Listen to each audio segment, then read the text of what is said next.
சர்க்கரை மக்கள் பால் குடிக்காதீங்க, இது தெரியாத வரை. சார், எனக்கு சர்க்கரை இருக்குல்ல, பால் குடிக்கலாமா? இந்த கேள்வியை தினசரி ஒருத்தராவது எங்கள்கிட்ட கேட்டுருவாங்க. சோசியல் மீடியா கமெண்ட்லையும் அடிக்கடி கேட்கப்படுற கேள்வி, சார் எனக்கு சர்க்கரை இருக்கு, நான் பால் குடிக்கலாமா அப்படிங்கிறது தான். சர்க்கரை இருக்கிறவங்க பால் குடிக்கலாமா இல்லையா, இந்த சந்தேகம் உங்களுக்கும் இருக்கா? இது சிம்பிளான ஆன்சர் இல்ல, விரிவா பேசுவோம். நான் டாக்டர் மணிவண்ணன், ஸ்ரீ பார்வதி சர்க்கரை நோய் மருத்துவமனை, காரைக்குடி. சர்க்கரை மக்களுக்கு முக்கியமான வீடியோக்கள்ல இதுவும் ஒண்ணு. அதனால சப்ஸ்கிரைப் பண்ணி பாருங்க. Facebookல பாக்குறவங்க ஃபாலோ பண்ணி பாருங்க. நம்ம சேனல்ல இருக்கிற ஜாயின் பட்டனை அழுத்தி பங்களிப்பு செய்த அனைவருக்கும் என் நெஞ்சார்ந்த நன்றி. Facebookல கேட்கப்பட்ட ஒரு கேள்விக்கு பதில் சொல்லிட்டு நம்ம வீடியோக்குள்ள போவோம். இந்த வெயில் காலத்துல சர்க்கரை இருக்கிறவங்க நுங்கு சாப்பிடலாமா? சொல்லுங்க டாக்டரையா. நுங்கோட கலோரி ரொம்ப குறைவானதுதான், நல்ல கூலிங் எஃபெக்ட் கொடுக்கும், வெயிலுக்கு ரொம்ப நல்லது. சர்க்கரை இருக்கிறவங்க 2-3 நுங்கு தாராளமா சாப்பிடலாம். ஆனா நுங்கை எடுத்து ஜூஸ் போட்டு அதுல சுகர் ஆட் பண்ணி அந்த மாதிரி சாப்பிட வேண்டாம். நேச்சர் ஃபார்ம்லே சாப்பிடுங்க.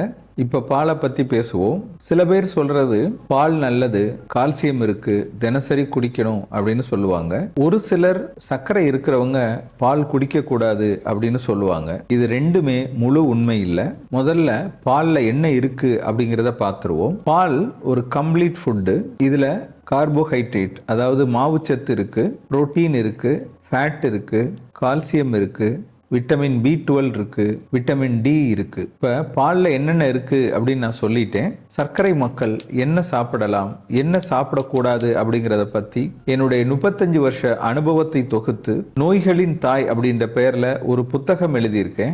இந்த புத்தகம் உங்களுக்கு வேணும்னா இந்த டிஸ்பிளேல தெரிகிற நம்பருக்கு ஃபோன் பண்ணியோ அல்லது வாட்ஸ்அப்ல புக் வேணும் அப்படின்னு ஒரு மெசேஜ் போட்டோ கொரியர் மூலம் இந்த புத்தகத்தை பெற்றுக்கொள்ளலாம். பால் ஒரு ஆரோக்கியமான உணவு. முக்கியமா நம்ம உடல் எலும்புக்கு வலு சேர்க்கும், நம்ம உடம்புல இருக்க சதையோட மெயின்டெனன்ஸ்க்கும் இது உதவும். அதனாலதான் சொல்றேன், பாலை அவாய்ட் பண்ணாதீங்க. இதுல இருக்கிற லாக்டோஸ் ஒரு மாவு சத்து தான், அதாவது சுகர். இது உடம்புக்குள்ள போன உடனே குளுக்கோஸா மாறும். ஒரு கப் 250 ml பால்ல 12 கிராம் கார்போஹைட்ரேட் அதாவது மாவுச்சத்து இருக்கு. இதோட கிளைசிமிக் இண்டெக்ஸ் 30 முதல் 40.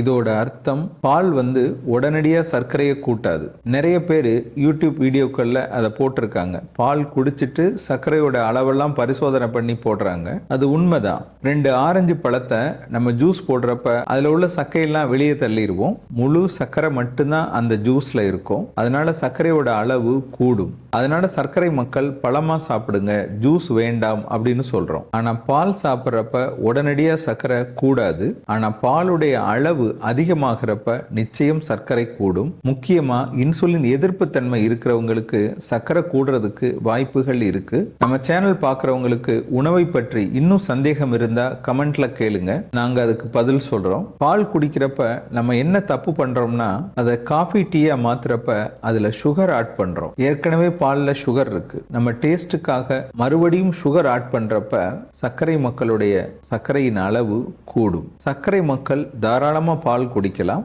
ஒரு தடவை நம்ம குடிக்கிறப்ப 100 ml தாராளமா குடிக்கலாம். அதிகபட்சம் 150 ml. ஒரு நாளைக்கு 200 ml மேல போகாம பார்த்துக்கோங்க.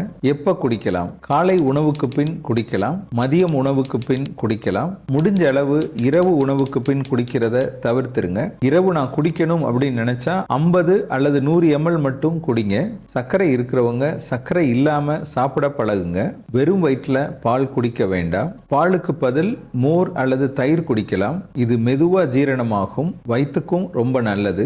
முடிவா நான் சொல்ல வர்றது, பால் ரொம்ப நல்லது. ஆனா எவ்வளவு சாப்பிடணும், எந்த நேரத்துல சாப்பிடணும் அப்படின்னு தெரிஞ்சுக்கோங்க. இதை கரெக்டா பண்ணோம்னா பால் நமக்கு ஆரோக்கியமான உணவு தான். சர்க்கரை மக்கள் எதை சாப்பிடலாம் அப்படின்னு கேட்காதீங்க. உணவை பற்றிய உங்க நாலேஜை இம்ப்ரூவ் பண்ணிக்கோங்க. எப்படி சாப்பிடலாம், எப்ப சாப்பிடலாம் அப்படின்னு கேட்டு பழகுங்க. அப்பதான் சர்க்கரை கட்டுப்பாட்டில் வரும். அக்கறை காட்டினால் சர்க்கரை குறையும். உடம்ப பார்த்துக்கோங்க. இந்த வீடியோ பதிவோட முதல் கமெண்ட்ல இரத்த சர்க்கரை அளவை குறைக்க 5 அவசியமான குறிப்புகள் அப்படின்ற வீடியோவும் இருக்கு. அதையும் போய் பார்த்து தெரிஞ்சுக்கோங்க.